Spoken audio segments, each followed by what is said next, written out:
आणि म्हणून आज आपण जर महाराष्ट्राचा विचार केला तर महाराष्ट्र ही भारतातली सर्वात मोठी अर्थव्यवस्था आहे, सर्वात मोठी. आणि जवळपास 3,60,000 कोटीचा जीएसटी आपण त्या ठिकाणी संकलन करतो. आपल्या नंतरचा जो दुसऱ्या नंबरचं राज्य आहे ते खूप खाली आहे, ते 2 लाखावर देखील नाही आहे. जवळपास कृषी निर्यातीमध्ये 12% आपला वाटा आहे, सेवा क्षेत्रात 24% आपला वाटा आहे. आणि हे सगळं करत असताना डेट टू जीडीपी हा जो रेशिओ आहे, म्हणजे जीडीपीच्या तुलनेत किती कर्ज असावं याच्यामध्येही महाराष्ट्राने सगळे पॅरामीटर्स हे देशामध्ये उत्तम ठेवलेले आहेत. आज आपण बघा देशाच्या जीडीपीमध्ये, आता जयंतरावने देखील मुद्दा मांडला की जीडीपीतला वाटा कमी झाला वगैरे, तर ते तुम्हाला तुम्ही अर्थमंत्री होतात त्यामुळे तुम्हाला माहिती आहे की तो रिलेटिव्ह असतो, त्या वर्षीचा असतो. पण मी तुम्हाला सांगतो, म्हणजे नाही, पण तुम्हाला असं आहे की राज्यातल्या अर्थव्यवस्था समजणाऱ्या एका नेत्याला नीट आकडेवारी पण सांगणं हे माझं कर्तव्य आहे की नाही. म्हणजे तुम्ही पुढच्या वेळेस नीट आकडेवारी सांगाल. तर 2021-22 मध्ये देशाच्या जीडीपी मध्ये आपली हिस्सेदारी 13.1% होती. ती 23-24 मध्ये 13.5% झाली.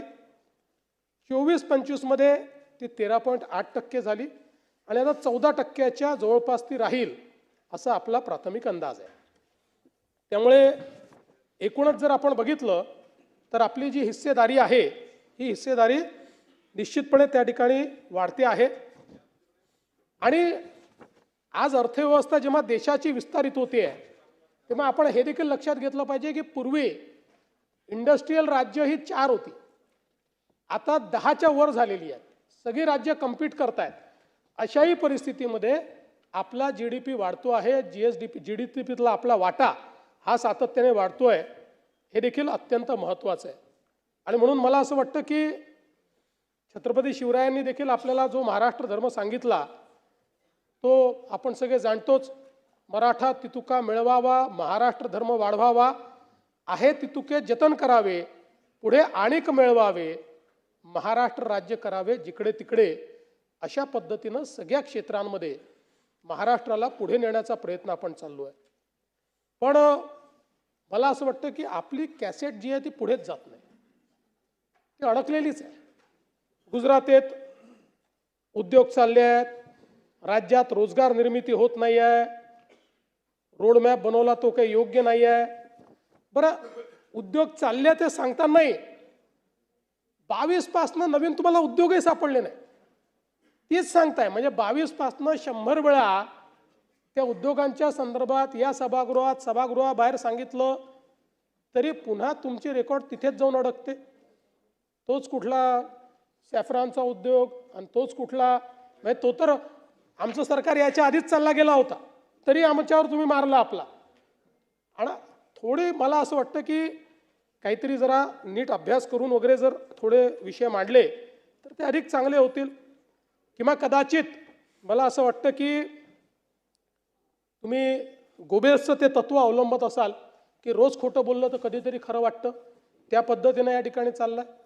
आणि म्हणून तुम्ही जर विकसित महाराष्ट्राचं आमचं डॉक्युमेंट वाचलं, आम्ही 1947 नाही बोलत आहे डायरेक्ट, आम्ही सांगतोय 2029 जोपर्यंत हे सरकार आहे या टर्मचं, पुढच्या टर्मला पुन्हा येऊ, 2034 जेव्हा महाराष्ट्र 75 वर्षाचा होईल आणि 2047 अशा तिन्ही टप्प्यांचा उल्लेख आपण याच्यामध्ये केलेला आहे.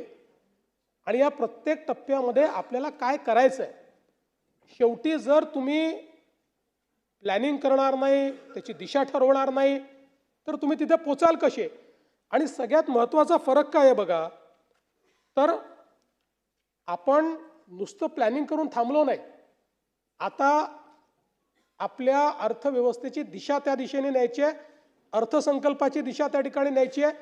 आणि म्हणून आपण प्रत्येक जिल्ह्याचा जो आराखडा तयार केला, आपल्या जिल्हा नियोजनमध्येही 25% निधी हा त्या विषयांवरच तुम्हाला द्यावा लागेल, कारण तो काही राज्याने तयार केलेला आराखडा नाही, त्या जिल्ह्याने तयार केलेला आहे, तिथल्या DPTCने तो फायनल केलेला आहे. त्यामुळे त्यांना 25% निधी द्यावाच लागेल. अशा पद्धतीनं आपण कंपल्शन केलं आहे. म्हणून हा जो रोडमॅप तयार केलेला आहे हा आयसोलेशनचा रोडमॅप नाही आहे. हा रोडमॅप आपण त्या ठिकाणी प्रत्यक्ष कार्यान्वित करतो आहोत. म्हणून काही मंत्रालयातल्या एखाद्या खोलीत आपण हा तयार केला नाही. हा करत